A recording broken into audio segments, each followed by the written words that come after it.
എല്ലാവർക്കും നമസ്കാരം. നമ്മുടെ പുതിയ വീഡിയോയിലേക്ക് എല്ലാവർക്കും സ്വാഗതം. ഇന്ന് നമുക്ക് മസാലക്കടല ഉണ്ടാക്കാവേ. അതിനായിട്ട് ഞാൻ ഒരു ഗ്ലാസ് നിലക്കടല എടുത്തിട്ടുണ്ട്. ഇനി ഇതിലേക്ക് ഒരു സ്പൂൺ മുളക് പൊടി ഇട്ട് കൊടുക്കാം. ഞാനിപ്പോൾ എരിവുള്ള മുളക് പൊടിയാണ് ഇട്ടിരിക്കുന്നത്. പിന്നെ കുറച്ച് കായത്തിൻ്റെ പൊടി, ഇനി ഒരു സ്പൂൺ മീറ്റ് മസാലയും കൂടി ഇട്ട് കൊടുക്കുന്നുണ്ട്. പിന്നെ കൂടാതെ കുറച്ച് പെരിഞ്ജീരകവും കൂടി ഇട്ട് കുറച്ച് വെള്ളം ഒഴിച്ച് ഇത് നന്നായിട്ടൊന്ന് മിക്സ് ചെയ്ത് വെക്കാം. ഒരുപാട് വെള്ളം കോരി ഒഴിക്കുകയൊന്നും വേണ്ട, ഇത് അത്യാവശ്യം ഒന്ന് നനഞ്ഞ് വന്നാൽ മതിയേ. ഇനി ഇതിലേക്ക് ഞാൻ 2 സ്പൂൺ കടലമാവ് ഇടുന്നുണ്ട്. കൂടാതെ 1 സ്പൂൺ അരിപ്പൊടി. ഇനി ആവശ്യത്തിനുള്ള ഉപ്പൂടിട്ട് കൈവച്ച് നന്നായിട്ട് കുഴച്ചെടുക്കാം. ഈ സമയത്ത് വെള്ളം കുറവാണെന്ന് തോന്നുവാണെങ്കിൽ 1-2 സ്പൂൺ വെള്ളവും കൂടി ഒഴിച്ചു കൊടുക്കാവേ. ഇനി 5-6 അല്ലി വെളുത്തുള്ളി ചതച്ചതും കൂടെ ഇതിൻ്റെ കൂടെ വേണേൽ ഇട്ട് മിക്സ് ചെയ്യാം. അല്ലെങ്കിൽ നമ്മൾ ഈ കടല വറുത്ത് കോരി കഴിഞ്ഞ് വറുത്തെടുത്താലും മതിയേ. പിന്നെ അതിൻ്റെ കൂടെ കുറച്ച് കറിവേപ്പിലയും കൂടെ ഇടണേ.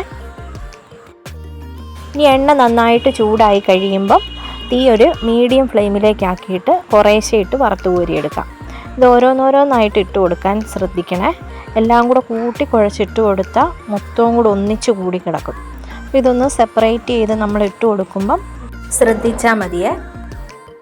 അപ്പോൾ ആദ്യത്തെ ബാച്ച് വറക്കാൻ എടുത്തപ്പോഴത്തേക്കിന് കടല ഇട്ട് കൊടുത്തിട്ട് അതിലേക്കാണ് കറിവേപ്പിലയും നമ്മൾ ചതച്ച് വെച്ച വെളുത്തുള്ളിയും കൂടെ ചേർത്ത് കൊടുത്തത്.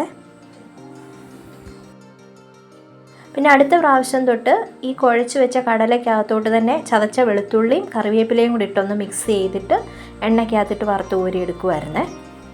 അപ്പം ഇങ്ങനെ എടുക്കുന്നതാണെന്ന് തോന്നുന്നു ഒന്നുകൂടെ ടേസ്റ്റ്. ഇങ്ങനെ ആകുമ്പോൾ ആ വെളുത്തുള്ളിയിലും ഒക്കെ മസാലയൊക്കെ പിടിച്ച് ആ വെളുത്തുള്ളി കഴിക്കാനും ഒരു ടേസ്റ്റ് ഉണ്ട്.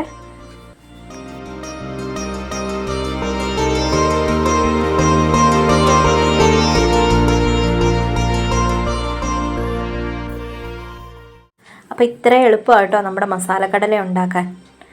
അപ്പോൾ ഇത് അറിയത്തില്ലാത്തവർ ഇതുപോലൊന്ന് ഉണ്ടാക്കി നോക്കണേ. അപ്പം ഞാൻ ഈ മസാലക്കടല ഉണ്ടാക്കാനായിട്ട് എടുത്തിരിക്കുന്നത് പച്ച നിലക്കടലയാണ്. അപ്പോൾ വറുത്ത കടല കൊണ്ടും ഉണ്ടാക്കാം കേട്ടോ. പിന്നെ ഇത് പ്രത്യേകം ശ്രദ്ധിക്കാനുള്ളത് തീ മീഡിയം ഫ്ലെയിമിലാക്കിയിട്ട് വേണം വറുത്തെടുക്കാൻ. അല്ലെങ്കിൽ ഈ പുറത്തെ മാവെല്ലാം പെട്ടെന്ന് അങ്ങ് കരിഞ്ഞു പോകും, അകം വേകാതെ ഇരിക്കുവേ.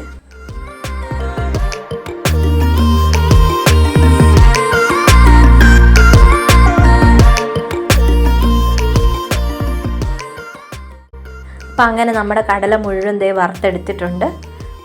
അപ്പോൾ വീഡിയോ ഇഷ്ടപ്പെടുവാണെങ്കിൽ ലൈക്ക് ചെയ്യാനും ഷെയർ ചെയ്യാനും സബ്സ്ക്രൈബ് ചെയ്യാനും മറക്കരുത്. അപ്പോൾ താങ്ക് യു ഫോർ വാച്ചിങ്.